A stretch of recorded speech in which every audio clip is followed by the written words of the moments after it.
مبلغ بنو سنتوں کا،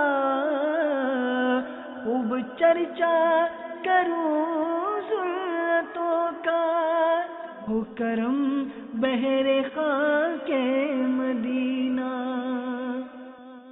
الحمدللہ رب العالمین والصلاة والسلام علی سید المرسلین، اما بعد فاعوذ باللہ من الشیطان الرجیم، بسم اللہ الرحمن الرحیم۔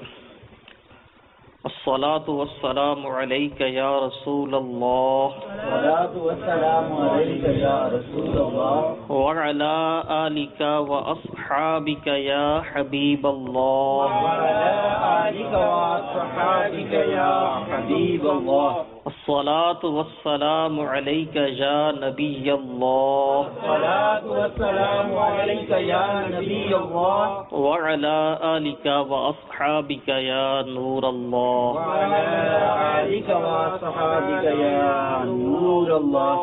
میٹھے میٹھے اسلامی بھائیوں، نیت کیجئے کہ انشاءاللہ اللہ تبارک و تعالیٰ کی رضا کے لیے، حصول ثواب کے لیے، علم دین کے حصول کے لیے پوری توجہ کے ساتھ بیان سنیں گے انشاءاللہ عز و جل، اور نیکی کی دعوت عام کرنے کی نیت سے انشاءاللہ جو سنیں گے اسے دوسرے اسلامی بھائیوں تک بھی پہنچائیں گے حسب معمول۔ جیسے دعوت اسلامی کے مدنی ماحول میں طریقہ کار ہے کہ بیان کا آغاز درود پاک کی فضیلت سے ہوتا ہے، تو آئیے پہلے درود پاک کی فضیلت سن لیجئے۔ یہ فضیلت جس سے بیان کرنے کا شرف مجھے حاصل ہوگا، یہ حضرت سیدنا انس بن مالک رضی اللہ تعالیٰ عنہ سے روایت ہے۔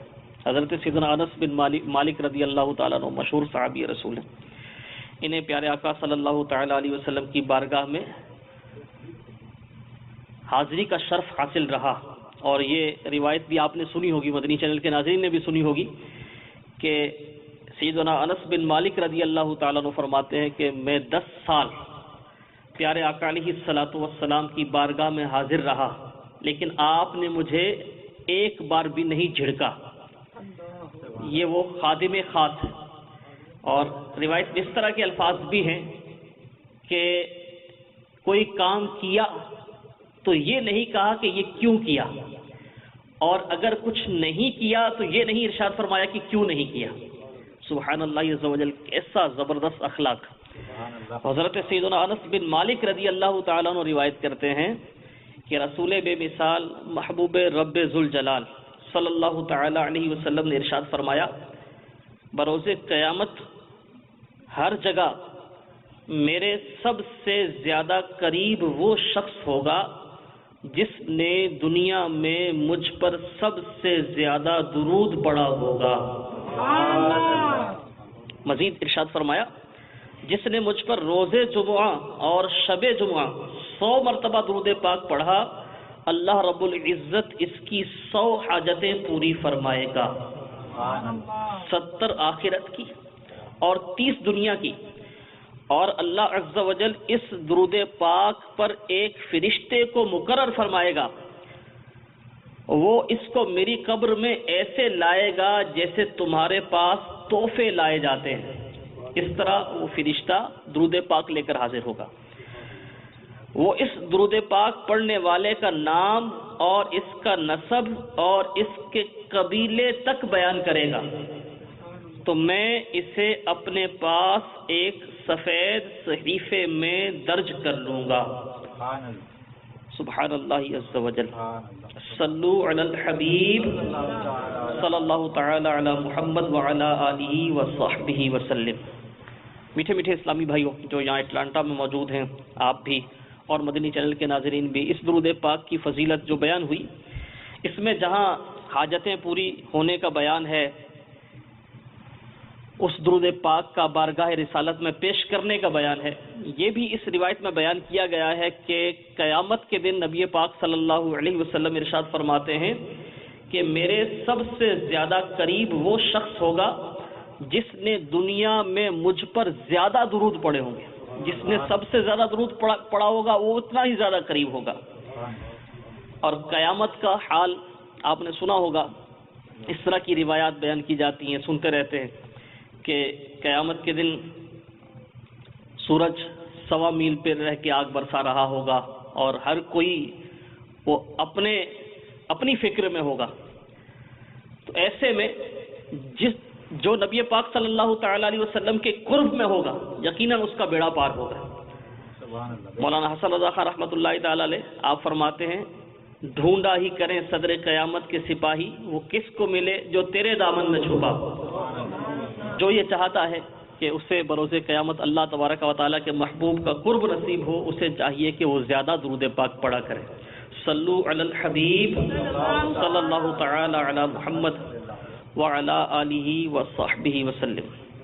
میرے میٹھے میٹھے اسلامی بھائیوں اور مدنی چینل کے ناظرین، فطری طور پر انسان کی طبیعت میں یعنی نیچر میں جلد بازی رکھی گئی ہے،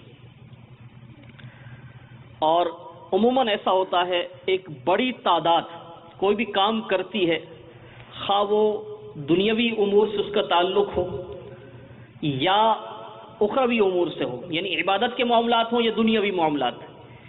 ایک تعداد ایسی ہے، غالب اکثریت ایسی ہے کہ جو جلدی میں کام کرتی ہے،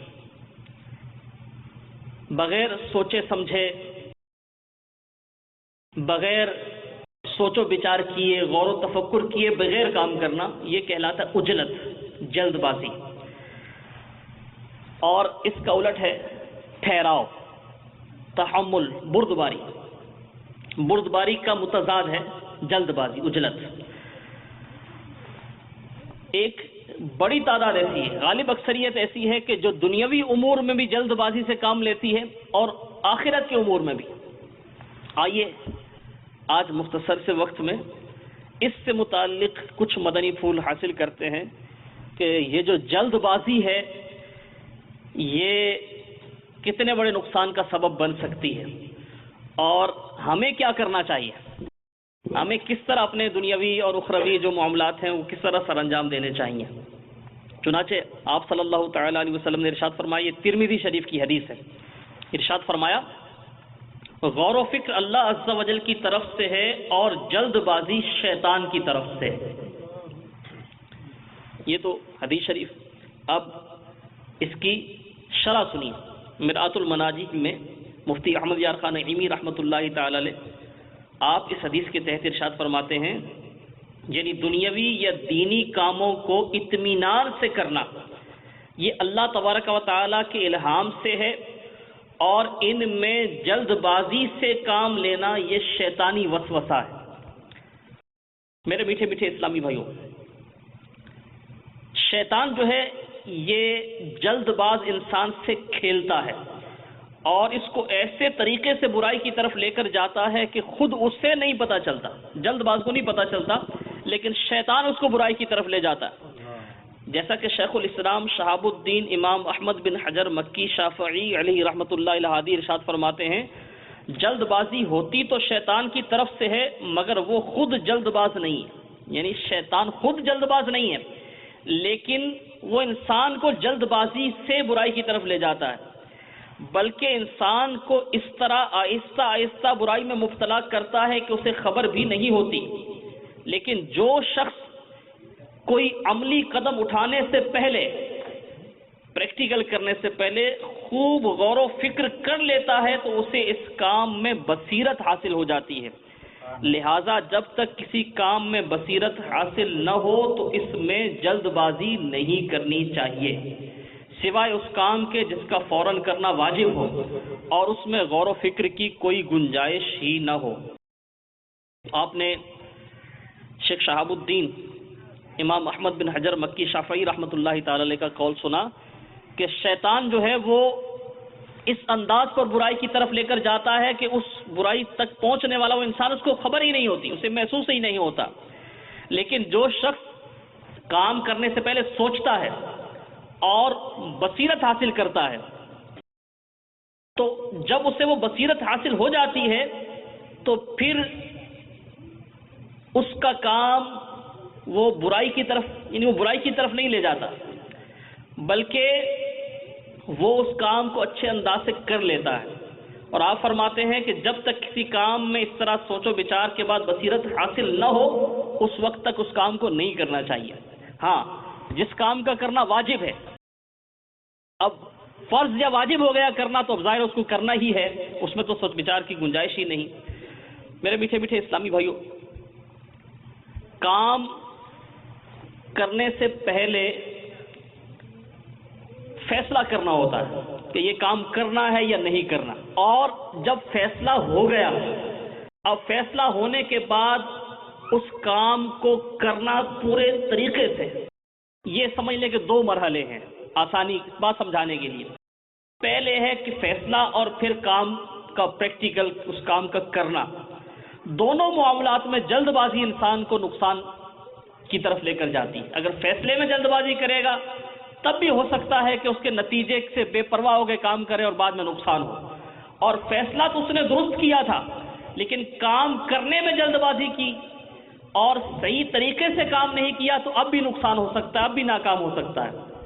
تو فیصلہ کرنے میں بھی جلد بازی سے کام نہیں لینا چاہیے، اور فیصلہ کرنے کے بعد اس کام کو سر انجام دینے میں بھی جلد بازی سے کام نہیں لینا چاہیے۔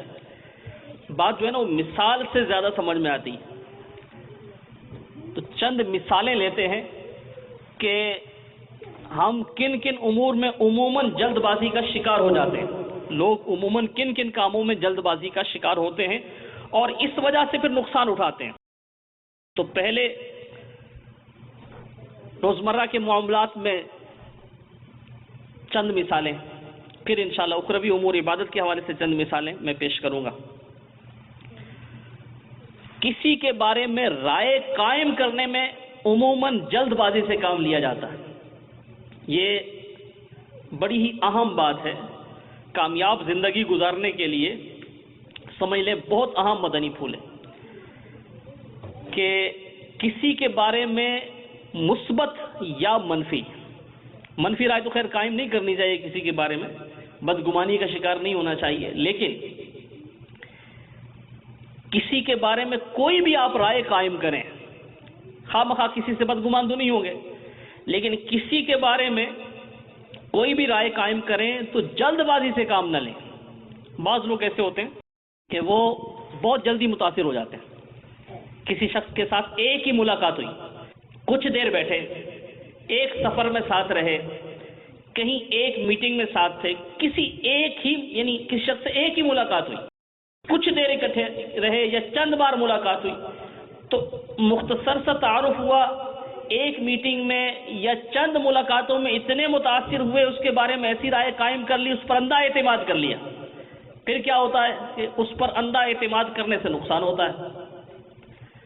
وہ کوئی چیٹر تھا، اس نے پہلا پھسلا کر کاروبار کا جھانسا دے کر پیسے لے لیے، قرض لے لیا، اب وہ واپس نہیں کر رہا۔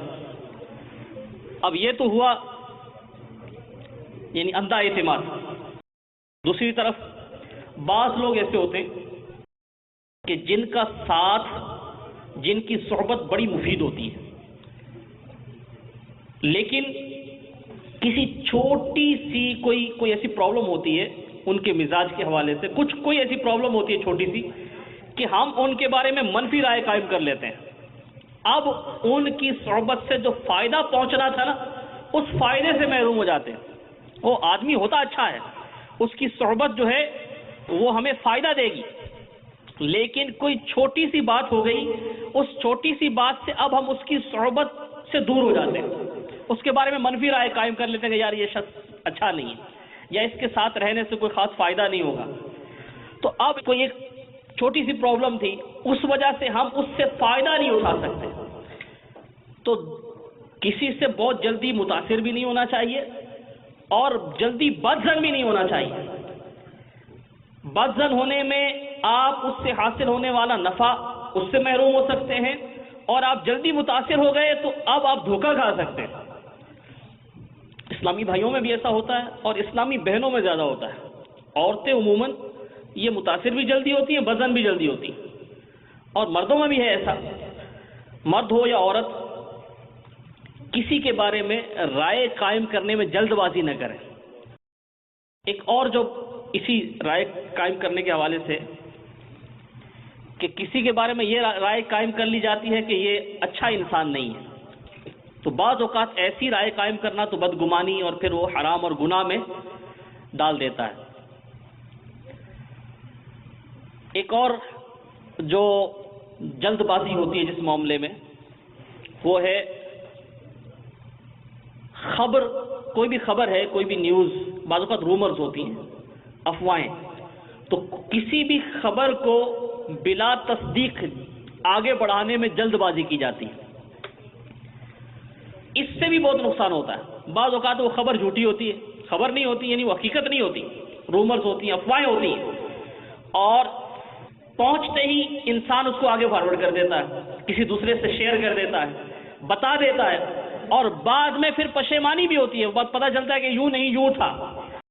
بعض اوقات بات چھوٹی ہوتی ہے، معاملہ تھوڑا ہوتا ہے، اس کو بڑھا چڑھا کے بیان کیا جاتا ہے، اس میں بھی آپس میں غلط فہمیاں پیدا ہوتی ہیں، آپس میں ناراضگیاں پیدا ہوتی ہیں۔ تو خبر دینے میں بھی جلد بازی نہیں کرنی چاہیے، اچھی طرح تصدیق کے بعد خبر آگے بڑھانی چاہیے، اور جس کو اس خبر سے کوئی تعلق نہیں ہے اس کو بتانے میں کوئی فائدہ بھی نہیں ہے، واقعی جس سے تعلق ہے آپ اس کو بتائیے۔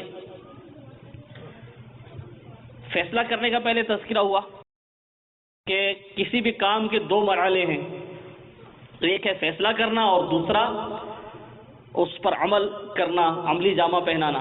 تو فیصلہ کرنے میں بھی جلد بازی نہ کیجیے۔ عموماً کسی جاب کے حوالے سے، مکان کی شفٹنگ، اس طرح کے معاملات میں اگر جلد بازی سے کام لیا جائے، جلد بازی میں فیصلہ کیا جائے تو بہت نقصان ہوتا ہے، اور بعض اوقات ایسا نقصان ہوتا ہے کہ بندہ زندگی بھر پھر سنبھل نہیں پاتا۔ اس نے بغیر سوچے سمجھے، ماہر لوگوں سے مشورہ کیے بغیر اچھی خاصی انویسٹمنٹ کسی ایسے کام میں کر دی جس میں اس کو پتہ ہی نہیں تھا، اب نقصان ہوا، اور ایسا نقصان ہوا کہ ساری زندگی وہ نقصان ہی بھرتا رہے گا، قرضے کے بوجھ تلے آ گیا، مکان بک گیا، یہ ہو گیا وہ ہو گیا، اس طرح کے نقصانات ہو جاتے ہیں۔ تو فیصلہ کرنے میں ہرگز جلد بازی نہ کریں۔ رشتے کے معاملے میں بھی بعض اوقات جلد بازی، یعنی کسی کے ساتھ اٹھنا بیٹھنا تھوڑا ہوا، بس ایسے متاثر ہوئے، رشتہ طے کر لیا، اب یہ رشتہ کوئی یعنی ایک دو دن کے معاملات تو نہیں ہوتے، ساری زندگی کا معاملہ ہوتا ہے۔ تو بعض ایسے اسلامی بھائی ہوں گے کہ جو بیچارے اس طرح کے فیصلے کر کے بعد میں پچھتا رہے ہوں گے، لیکن اس طرح کے فیصلے ایک بار ہوتے ہیں، اور خمیازہ بعض اوقات ساری زندگی بھگتنا پڑتا ہے، ایک کو نہیں سارے خاندان کو بھگتنا پڑتا ہے۔ تو بالخصوص اس طرح کے امور میں بہت زیادہ احتیاط کے ساتھ، ہرگز جلد بازی نہیں۔ اس سے یہ مراد بھی نہیں ہے کہ اولاد جو ہے وہ بلوغت یعنی بالغ ہونے کے بعد اب وہ عمر ان کی بڑی ہو رہی ہے اور بڑھاپے کی طرف جا رہے ہیں، اور اب ہم فیصلہ کرنے میں بس فیصلہ ہی کرنے میں بیٹھے ہوئے، تو اتنی دیر بھی نہیں کرنی چاہیے، بلکہ اس میں تو جب اولاد بالغ ہو جائے، بالخصوص لڑکی کے بارے میں اس طرح کی روایات ہیں کہ جب وہ بالغ ہو جائے اور اچھا رشتہ ملے تو اس وقت تاخیر نہیں کرنی چاہیے، لیکن آپ اس کے بارے میں اچھی طرح جانچ کر لیں کہ بعد میں آپ کو کوئی پریشانی نہ ہو، پشیمانی نہ ہو۔ تو یہ تو چند مثالیں تھیں دنیاوی امور کی۔ آخرت کے معاملے میں، عبادات کے معاملے میں تو بڑی تعداد جلد بازی کرتی ہے۔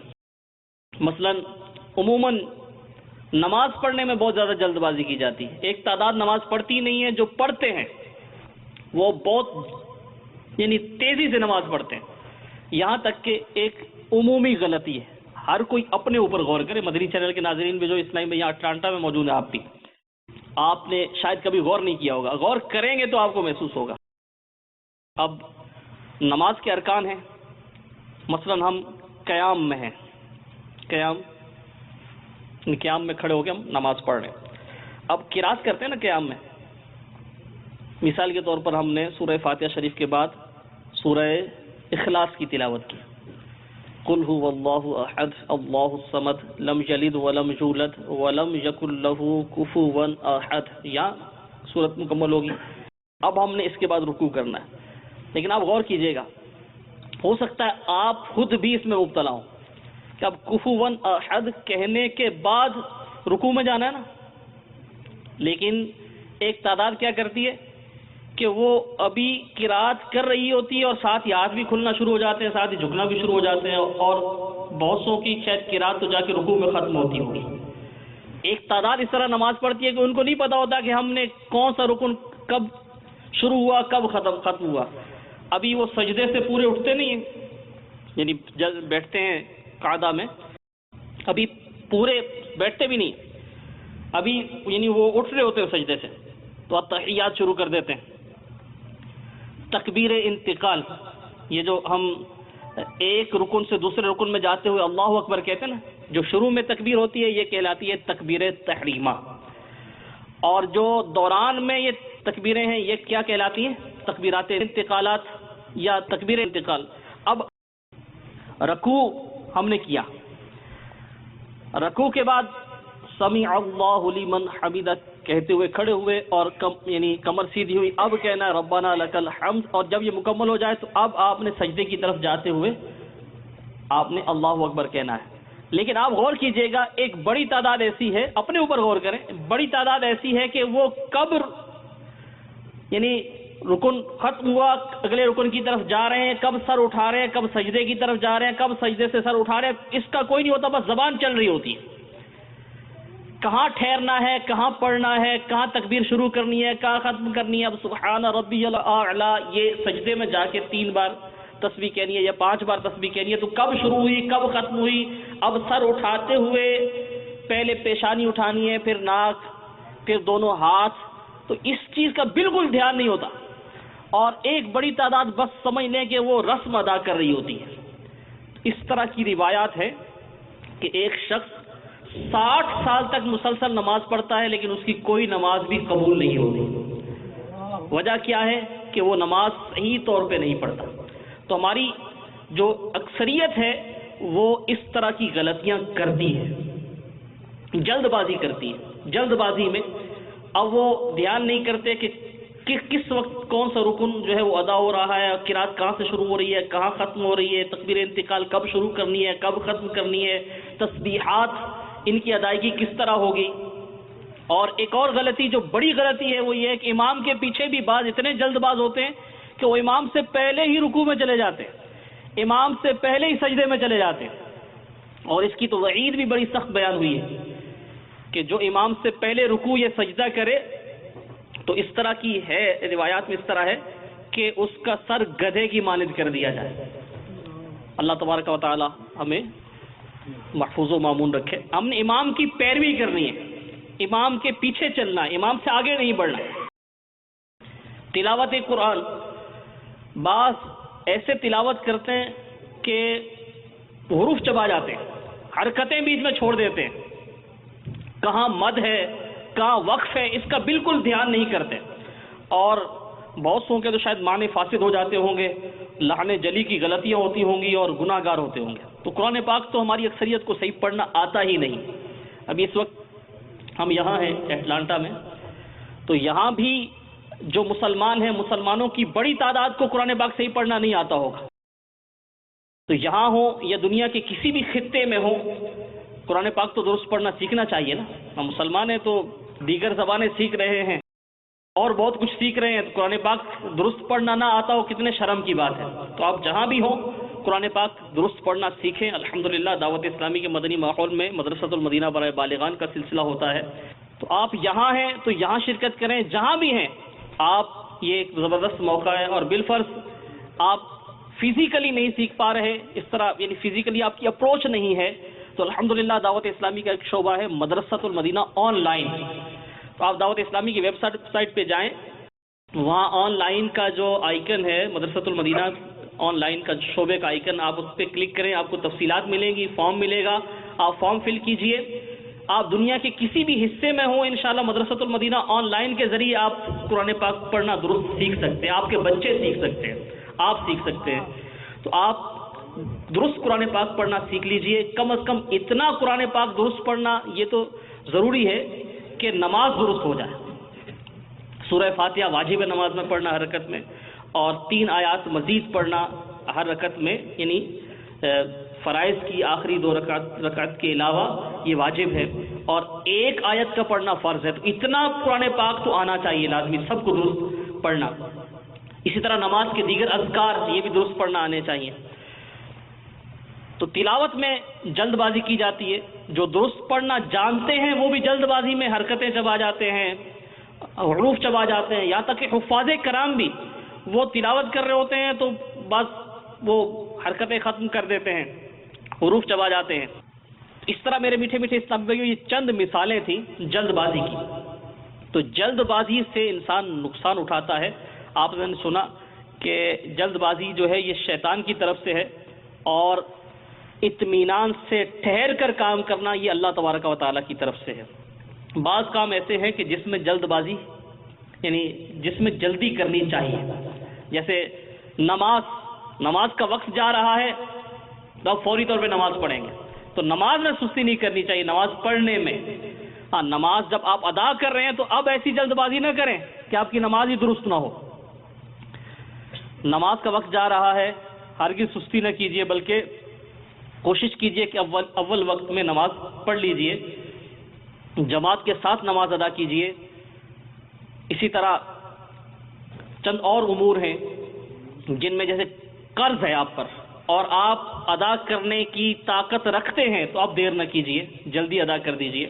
اس طرح اور آپ کے ذمہ حقوق ہیں تو آپ حقوق جلدی ادا کیجیے۔ بہرحال میرے میٹھے میٹھے اسلامی بھائیوں اور مدنی چینل کے ناظرین، اس بیان کا نچوڑ ہے، کنکلوژن ہے، وہ یہی ہے کہ ہم کوئی بھی کام کریں تو سوچ و بچار کے ساتھ صائب الرائے لوگوں سے مشورہ کر کے کریں تاکہ بعد میں ہمیں پچھتانا نہ پڑے۔ الحمدللہ دین اسلام کی تعلیمات بڑی پیاری ہیں۔ دین اسلام نے صرف ہمیں عبادت کا طریقہ نہیں بتایا بلکہ معاملات اور جو ایک معاشرے میں زندہ رہنا، اس میں دیگر معاملے میں بھی ہماری کامل رہنمائی فرمائی ہے۔ ضرورت اس بات کی ہے کہ ہم اسلامی تعلیمات کو فالو کریں۔ الحمدللہ یہاں یو ایس اے میں اٹلانٹا میں دعوت اسلامی کا یہ مدنی مرکز ہے فیضان مدینہ، جہاں ہر جمعرات کو سنتوں بھرا اجتماع ہوتا ہے۔ آپ اسلامی بھائی نیت کریں کہ انشاءاللہ عز و جل ہم ہر جمعرات کو پابندی سے اجتماع میں شرکت کیا کریں گے۔ مدنی چینل کے ناظرین جہاں کہیں بھی ہوں، آپ کے شہروں میں جہاں جہاں اجتماعات ہوتے ہیں، آپ اپنے اپنے اجتماع میں شرکت فرمائیں۔ اللہ تبارک و تعالی ہمیں اپنی رضا کے کام کرنے کی توفیق نصیب فرمائے اور ان کاموں سے بچائے جس سے رب تعالی عز و جل ناراض ہوتا ہے۔ کاش اللہ تبارک و تعالی ہم سب سے راضی ہو جائے۔ اگر اللہ تعالی راضی ہے تو یقیناً دنیا و آخرت میں بیڑا پار ہے۔